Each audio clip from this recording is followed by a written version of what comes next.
UP के महाराजगंज जिले में अग्नि को साक्षी मानकर 7 जन्मों तक साथ निभाने का वादा करने वाले दूल्हा दुल्हन सुहागरात पर आपस में लड़ पड़े। ससुराल पहुंचते ही दूल्हा और दुल्हन के बीच किसी बात को लेकर कहासुनी हुई और फिर मारपीट शुरू हो गई। दोनों के झगड़े में ससुराल के अन्य सदस्य भी इस विवाद में कूद पड़े। फिर सभी ने मिलकर दुल्हन को बेरहमी से पीट दिया। रोते बिलखते दुल्हन की किसी तरह से सुहागरात बीती। अगले दिन सुबह होते ही दुल्हन ने मारपीट की जानकारी अपने मायके पक्ष को दी। विवाद के बाद लड़की के मायके वाले ससुराल पहुंचे। विवाद शुरू हो गया।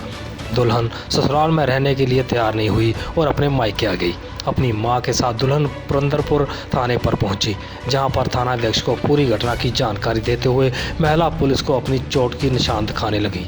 पुलिस ने दुल्हन की मां की तहरीर पर दूल्हे विशाल समेत ससुराल पक्ष के 5 लोगों के खिलाफ दहेज उत्पीड़न का केस दर्ज किया। सुहागरात पर मारपीट के मामले में दूल्हा दुल्हन एक दूसरे पर आरोप मढ़ रहे हैं। दूल्हे विशाल का कहना है कि दुल्हन शादी के स्टेज पर पहुंचने के बाद फ़ोन पर लगातार किसी से बात करती रही थी।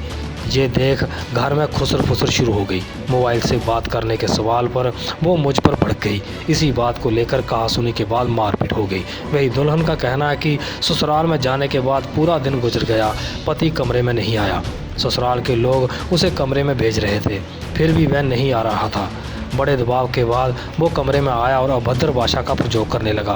विरोध करने पर मारने पीटने लगा। बाद में ससुराल के सभी लोग पति की तरफ हो गए। दहेज को लेकर मारपीट करने लगे।